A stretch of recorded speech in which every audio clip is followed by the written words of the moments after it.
इसका मतलब क्या है, जैसे कि एक यूनिवर्सली एक्सेप्ट मीटर, सेंटीमीटर, ग्राम, किलोग्राम, ये सब क्या है अपने यूनिट्स। 4-5 सिस्टम्स ऑफ यूनिट्स दिया है। अब वो सिस्टम ऑफ यूनिट्स आया ही क्यों? Fundamental units. यहाँ आपको एक डाउट आ रहा होगा कि फंडामेंटल क्वांटिटीज क्या है, तो फोल्ड करके इस शेप का लाया है। तो इसके बीच में जो एंगल है, उसको हम बोलेंगे सॉलिड एंगल। हेलो दोस्तों, स्वागत है आपका एक और न्यू लेक्चर में। तो आज हम स्टार्ट करने जा रहे हैं 11th का फिजिक्स का चैप्टर नंबर फर्स्ट हम स्टार्ट करेंगे, जिसका नाम है यूनिट्स एंड मेजरमेंट।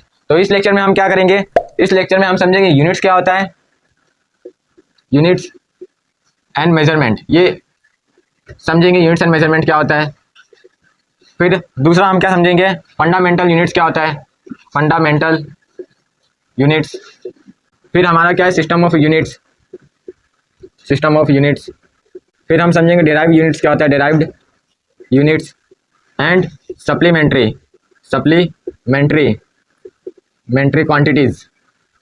क्वांटिटीज क्या होते हैं।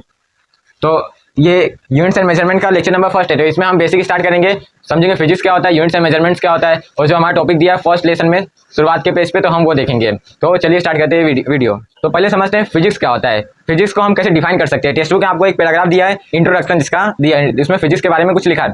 तो सिंपल सा फिजिक्स का मतलब होता है स्टडी ऑफ नेचर। मतलब क्या,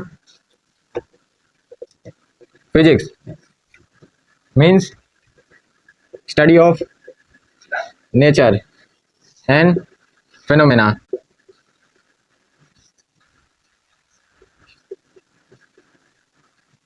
फिजिक्स क्या होता है, स्टडी ऑफ नेचर, यानी नेचर में जितने भी फेनोमेना हो रहे हैं, या फिर नेचर में जितने चेंजेस हो रहे हैं, उसको जब हम स्टडी करेंगे तो क्या होगा, फिजिक्स का पार्ट आएगा। जैसे कि हमें किसी चीज़ का डिस्टेंस निकालना है, जैसे हमें अर्थ और सन के बीच का डिस्टेंस निकालना है, ये अर्थ और मान लो ये सन,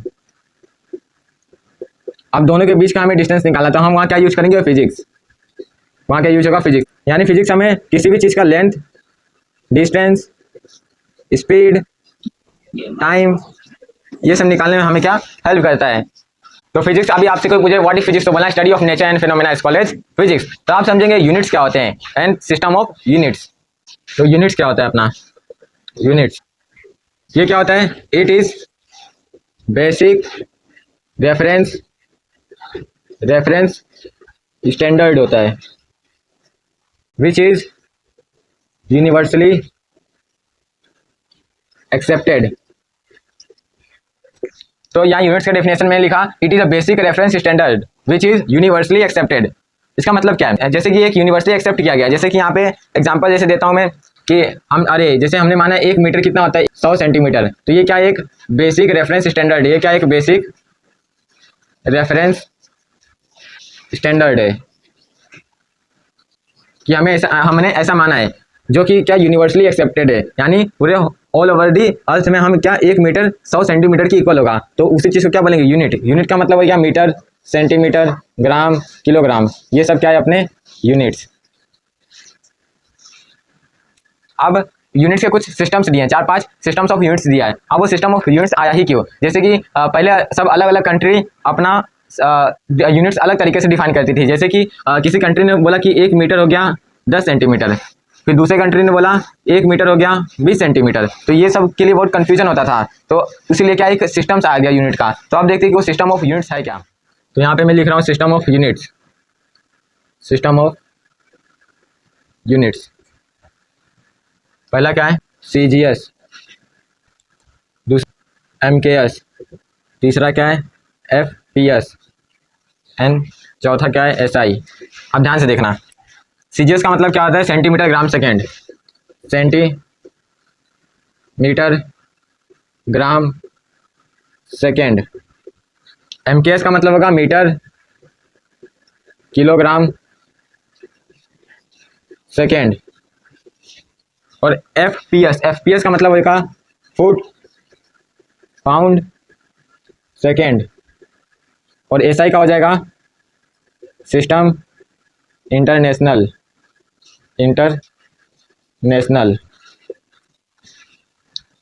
तो यहाँ पे हमको 4 सिस्टम ऑफ यूनिट्स दिया है। पहला क्या है, CGS, सेंटीमीटर ग्राम सेकेंड।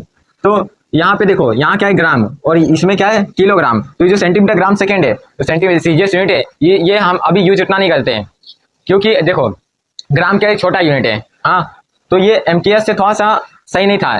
ग्राम एक छोटा यूनिट है, तो उसको हटा के हम क्या यूज किए, MKS यूज किए। पहले हम ग्राम सीजीएस यूनिट यूज़ करते थे, फिर हम एमकेएस यूनिट यूज़ करने लगे, फिर इसके बाद पाउंड में यूज़ करने लगे। पाउंड भी एक प्रॉपर नहीं था, तो यहाँ पे क्या कन्फ्यूजन क्रिएट होने लगा। जैसे कि एग्जाम्पल दे रहा हूँ यहाँ पे, जैसे यहाँ पे एक ये अर्थ है, इसमें मान लो 3 कंट्री है ए, बी और सी। तो ये कंट्री मान लो ए अपना अलग यूनिट डिफाइन कर रही है, डिफरेंट यूनिट। बी कंट्री अपना अलग यूनिट बता रही है, सी अपना अलग यूनिट बता रही है। तो ये सब कंट्री में क्या आपस में क्या कन्फ्यूजन होने लगा। तो इसलिए हमारा यूनिट एक आ गया एसआई यूनिट, यानी सिस्टम इंटरनेशनल, यानी एक इंटरनेशनल लेवल पे एक पर्टिकुलर चीज़ को डिफाइन किया गया। तो हम एसआई यूनिट का यूज़ करते हैं अभी के टाइम, मैक्सिमम टाइम हम एसआई यूनिट का यूज़ करते हैं। कभी कभी एसआई यूनिट के साथ सीजीएस यूनिट भी आ जाता है। तो ये हो गया हमारा सिस्टम ऑफ यूनिट्स। अब हम देखेंगे fundamental quantities and fundamental units. अब क्या है हमारा फंडामेंटल यूनिट्स। फंडामेंटल यूनिट्स मतलब the units which is used to measure fundamental quantities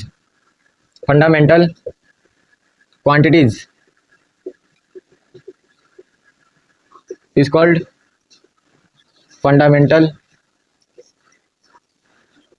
units। मतलब क्या है कि एक ऐसी क्वांटिटी, मतलब क्या है कि एक ऐसा यूनिट जो कि फंडामेंटल क्वांटिटीज को मेजर करे, उसको क्या बोलेंगे फंडामेंटल यूनिट्स। यहाँ आपको एक डाउट आ रहा होगा कि फंडामेंटल क्वांटिटीज क्या है, तो अब अभी 2 मिनट में हम देखेंगे फंडामेंटल क्वांटिटीज क्या है। तो आपको अभी ये याद रखेंगे the units which is used to measure the fundamental quantities called fundamental units. अब हम ध्यान से समझते हैं फंडामेंटल क्वांटिटीज क्या होता है। और फंडामेंटल क्वांटिटीज को पहले समझने से पहले आपको 2 टर्म में समझना होगा, physical quantities and non physical quantities. आप फिजिकल और नॉन फिजिकल क्वांटिटीज क्या होते हैं देखते हैं। अब यहाँ पे जैसे लिखा मैंने क्वांटिटीज, अब ये 2 पार्ट में डिवाइड है, एक physical quantities and non physical quantities. Quantity किसमें, एक फिजिकल क्वांटिटी, दूसरा हो गया non physical quantity. Quantity physical quantities और नॉन फिजिकल क्वांटिटीज में डिवाइड है। अब फिजिकल क्वांटिटीज क्या होता है, the quantity which can be measured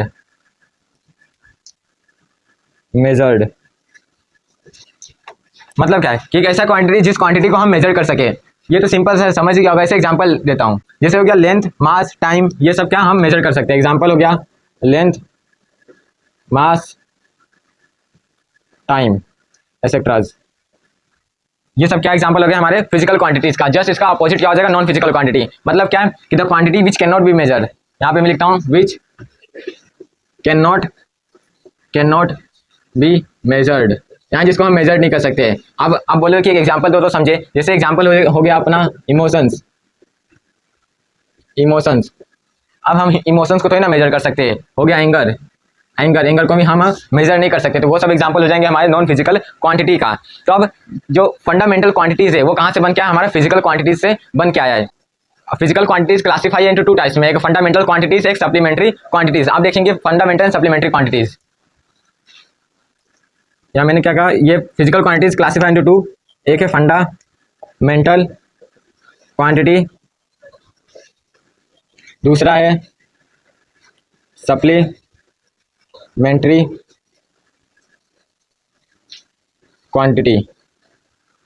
physical quantity हमारा 2 क्लासीफाई हुआ, एक है फंडामेंटल क्वांटिटीज, दूसरा है सप्लीमेंट्री क्वांटिटी। फंडामेंटल क्वांटिटी क्या होता है हमारा, the quantity which can not be depends on any other quantity for their measurement. मतलब क्या,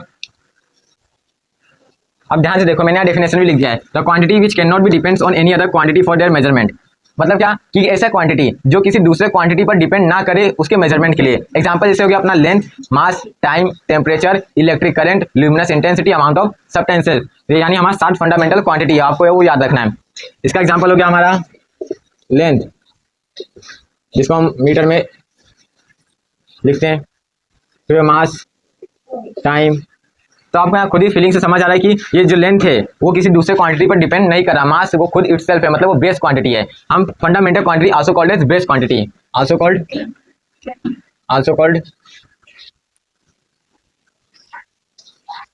बेस क्वांटिटी। यानी जो फंडामेंटल क्वांटिटी वो क्या है, बेस क्वांटिटी। यानी जो जितने भी अलग अलग जो क्वांटिटीज आएंगे, फोर्स आएगा, एक्सेलरेशन आएगा, स्पीड, वेलोसिटी, ये सब जितने भी आने वाले हैं अभी जितने आने वाले वो सब क्या है फंडामेंटल क्वांटिटी से सब डिराइव हुए हैं। यानी जो डिराइव क्वांटिटी से वो क्या है फंडामेंटल क्वांटिटी से बन के आया है, जो कि हमारा बेस क्वांटिटी है। आपको यहाँ टेक्स्ट बुक में एक टेबल दिया है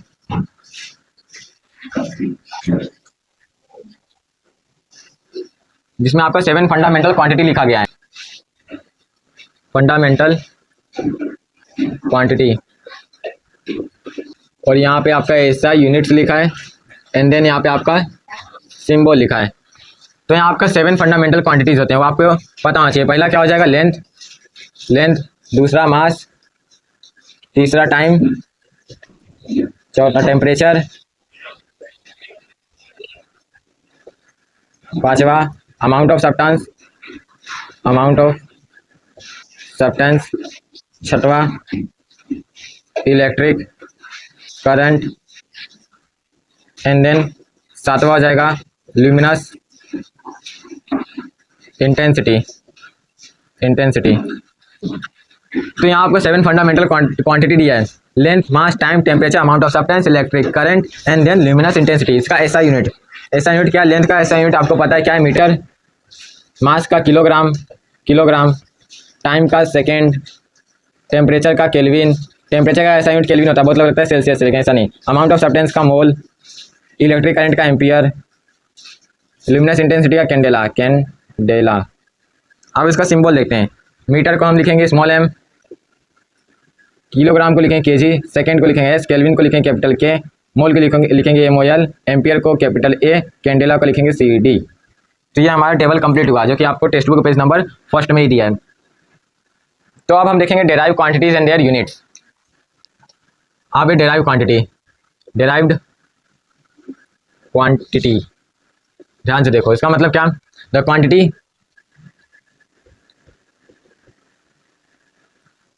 which depends on other quantity for their measurement। यानी एक ऐसी क्वांटिटी जो कि दूसरे क्वांटिटी पर क्या करे? डिपेंड करे इसके मेजरमेंट के लिए। जैसे एग्जांपल हो गया हमारा, बेस्ट एग्जांपल है हमारा speed, velocity, acceleration, momentum. Example क्या है? जैसे ले लिए velocity, speed, acceleration, momentum. Velocity का क्या हो जाएगा? यूनिट मीटर पर सेकेंड, स्पीड का भी क्या होगा? मीटर पर सेकेंड, एक्सेलरेशन का मीटर पर सेकेंड का स्क्वायर, मोमेंटम का हो जाएगा केजी मीटर पर सेकेंड। मतलब क्या कि जो ये वेलोसिटी वो किसके ऊपर डिपेंड कर रहा है? मास और टाइम के ऊपर। यानी एक ऐसी क्वांटिटी जो किसी दूसरे क्वांटिटी पर क्या डिपेंड कर रही है। वेलोसिटी यहाँ क्या कर रहा है? डिपेंड कर रहा है डिस्प्लेसमेंट बाय टाइम। तो डिस्प्लेसमेंट जो वेलोसिटी वो क्या टाइम पे डिपेंड कर रहा है एज वेल एज डिस्प्लेसमेंट पे भी डिपेंड कर रहा है। यानी मान लो वेलोसिटी यहाँ अगर ज़्यादा हुआ यानी टाइम यहाँ कम लगेगा, वैसे यहाँ टाइम अगर कम लग रहा है, वैसे यहाँ अगर टाइम ज़्यादा लग रहा है तो वेलोसिटी क्या इसका मतलब कम है। तो ये जो वेलोसिटी वो टाइम पे डिपेंड कर रहा है, यानी इसका मतलब वो कि एक ऐसी क्वांटिटी जो दूसरे क्वांटिटी पर क्या करे? डिपेंड करे, उसको बोलेंगे हम डेराइव क्वांटिटी। आपको ये एग्जांपल याद रखना है। अब हमारा टेक्स्ट बुक में दिया है सप्लीमेंट्री यूनिट्स बोले या फिर क्वांटिटी, बात एक ही है, क्वांटिटी। अब सप्लीमेंट्री यूनिट आपको 2 में क्लासीफाई करके दिया है। एक है अपना पहला प्लेन एंगल, दूसरा है अपना सॉलिड एंगल। अब देखो यहाँ पे प्लेन एंगल क्या होता है? प्लेन एंगल हमारा हमेशा 2D में बनेगा, और जो सॉलिड एंगल है वो हमेशा हमारा 3D में बनेगा। 2D में बनेगा मतलब वो हमेशा प्लेन पे बनेगा। जैसे यहाँ पे आपको एग्जांपल में देता हूँ। जैसे यहाँ पे मैंने एक सर्कल बनाया, इसका सेंटर ये हुआ, ये हो गया अपना R रेडियस, ये भी हो गया अपना R रेडियस। यहाँ पे मैंने एज्यूम किया थीटा, तो जो थीटा जो एंगल बनाएगा, जो ये एंगल रहेगा, उसी को हम बोलेंगे प्लेन एंगल। सिंपल सा मतलब यही है कि क्या, जब कोई भी एक ऐसा एंगल जो हमेशा 2D फिगर में बने उसको हम बोलेंगे प्लेन एंगल। अब इसका जो यूनिट होता है वो होता है रेडियन। क्या होता है इसका यूनिट? रेडियन। बोल सकते हैं ऐसा यूनिट क्या होता है? रेडियन। अब देखो यहाँ पे सॉलिड एंगल, ये थोड़ा अलग कॉन्सेप्ट है सॉलिड एंगल का। यहाँ पे मैंने क्या लिखा? 3D। यानी जो सॉलिड एंगल है वो 3D में बनता है। कैसे बनता है? यहाँ पे देखो, जैसे एक हमने आइसक्रीम का कोन लिया, कोन वो क्या होता है हमारा 3D में होता है। तो यहाँ पे जो एंगल होगा जो यहाँ पे एंगल होगा, मान लो एंगल है अल्फा, तो जो एंगल होगा उसको हम बोलेंगे सॉलिड एंगल। मीन्स इसका मतलब यही हुआ कि जब एक ऐसा एंगल जो कि 3D फिगर में बने। एक एग्जांपल लेता हूँ प्रैक्टिकल से, तो आप यहाँ ध्यान से देखो, जैसे मैंने अब ये पेपर को फोल्ड करके इस शेप का लाया है, तो इसके बीच में जो एंगल है, इसके बीच में जो एंगल है उसको हम बोलेंगे सॉलिड एंगल। यानी जो एक 3D फिगर के बीचों बीच जो एंगल बने उसको हम बोलते हैं सॉलिड एंगल। तो इसका SI यूनिट होता है ST रेडियन। क्या होता है? ST radian. ST रेडियन इसका SI यूनिट होता है। सॉलिड एंगल का एक फॉर्मूला है और मैं निकालता हूँ। पहले मैं यहाँ थोड़ा रफ करता हूँ जगह के लिए। यहाँ सॉलिड एंगल को मैंने माना अल्फा। अब ये बहुत स्मॉल एंगल रहेगा तो इसको हम बोल रहे हैं डी। डी का मतलब होता है small, d alpha which is equal to area divide by radius का स्क्वायर। एरिया क्या हो जाएगा? स्क्वायर का, तो 4 pi r square divide by r square. R square से आर स्क्वायर कैंसिल हो जाएगा, 4 pi s r. S r मतलब ST रेडियन। ST radian. तो d of alpha which is equal to 4 pi ST radian. ये आपको याद रखना है। क्या सॉलिड एंगल के केस में ये हमारा डिराइव होता है। तो अब हमारा टेक्स्ट बुक दिया है convention for the use of SI unit. Convention मतलब रूल, यानी SI यूनिट को हम जब फॉलो करेंगे तो कौन कौन से रूल का हम ध्यान रखेंगे, अब वो देखते हैं। तो ये था थियरी पार्ट आ गया, तो इसमें तो कम ही समझाना होगा। तो पहला कन्वेंशन यानी पहला रूल क्या बोलता है हमारा? पहला रूल क्या है कि unit of every physical quantity should be represented by it's symbol. यानी कोई फिजिकल क्वांटिटी है, जैसे मैंने ले लिया फोर्स, ये फिजिकल क्वांटिटी है, इसको हम सिंबल में हम रिप्रेजेंट करेंगे। तो फोर्स क्या होता है? ma mass into acceleration. Mass मतलब केजी, एक्सेलरेशन मतलब मीटर पर सेकंड का स्क्वायर। तो केजी मीटर पर सेकंड क्या होता है हमारा? न्यूटन। तो ये क्या हो गया? न्यूटन एक हो गया हमारा सिंबल। यानी हम किसी भी फिजिकल क्वांटिटी को उसके सिंबल में हम रिप्रेजेंट कर सकते हैं। तो पहला रूल ये हुआ। ये दूसरा हमारा क्या है? दूसरा हमारा दिया है कि फुल नेम हमेशा स्मॉल लेटर से स्टार्ट होगा, जैसे 1 न्यूटन। ये हमारा सही है। कभी आप ऐसा नहीं लिख सकते 1 न्यूटन, आप ऐसा नहीं लिख सकते। आप ऐसा कब लिखोगे? कैपिटल कब यूज होगा? जब सिर्फ सिंबल का यूज करें, जैसे 1 न्यूटन ये राइट है और 1 न्यूटन ये क्या रॉन्ग है। तो दूसरा रूल हमें ये बोलता है। तीसरा क्या है कि जो सिंबल होगा वो प्लूरल फॉर्म में नहीं आएगा, मतलब उसको हम मेनी के टर्म में नहीं लिख सकते हैं। एग्जांपल जैसे कि 2 न्यूटन है तो हम इसको ऐसे नहीं लिख सकते 2 न्यूटन्स। ये लिखना गलत होगा, हम लिखेंगे 2 न्यूटन। जहाँ यहाँ कितना भी आ जाए, 2 आ जाए या फिर 100 आ जाए, 100 को भी लिखेंगे 100 न्यूटन। कभी हम एस नहीं लगाएंगे। तो ये तीसरा रूल हुआ हमारा। फिर चौथा क्या दिया है कि हमें फुल स्टॉप नहीं लगाना है। फुल स्टॉप नहीं लगाना है कब? जैसे एग्जांपल 25 kg लिखा है, अब इसके बाद हम फुल स्टॉप लगाते हैं, तो हमें ऐसा नहीं करना। हमें क्या करना? 25 kg, तो यहाँ हमें फुल स्टॉप नहीं लगाना है। तो ये हमारा हुआ चौथा रूल। पांचवा दिया है, जैसे हम न्यूमरेटर के हिसाब से दिया, न्यूमरेटर एंड डिनोमिनेटर से हम मीटर पर सेकंड इसका लिखते हैं। क्या होता है वो? एक्सेलरेशन। तो हम ऐसा नहीं लिख सकते मीटर पर सेकंड हम ऐसा नहीं लिख सकते। हम ऐसा लिखेंगे मीटर सेकंड माइनस 2। ये क्या हमारा राइट होगा। छठवा दिया हमारा जैसे जूल पर केजी और जूल पर केजी, ये हमारा क्या सही है और ये क्या है गलत। क्यों? क्योंकि हम यहाँ पे हम फुल लिखे, यहाँ पे सिंबल में लिखे, तो ये हमें अलाउ नहीं है। हम यहाँ पे सिंबल से रिप्रेजेंट करें तो ये भी क्या होगा? सिंबल से ही रिप्रेजेंट होगा। तो ये हमारा सही रहेगा। तो क्या है? हम प्रेफिक्स यूज कर सकते हैं। Prefix used before unit. Example हो गया 1 माइक्रोमीटर इक्वल 10 की पावर -6 मीटर। तो ये 10 की पावर -6 क्या है? हमारा प्रेफिक्स है। तो हम किसी भी यूनिट के पीछे हम प्रेफिक्स यूज कर सकते हैं। तो आज के लेक्चर में बस इतना ही। अब इसका सेकंड लेक्चर आएगा तो हम उसमें करेंगे पैरेलक्स मेथड और उसके आगे डायमेंशन एनालिसिस और उसके आगे एरर्स करेंगे। तो आई होप आपको वीडियो का जितना मैं टॉपिक समझाया उनका सब क्लियर होगा। तो थैंक यू।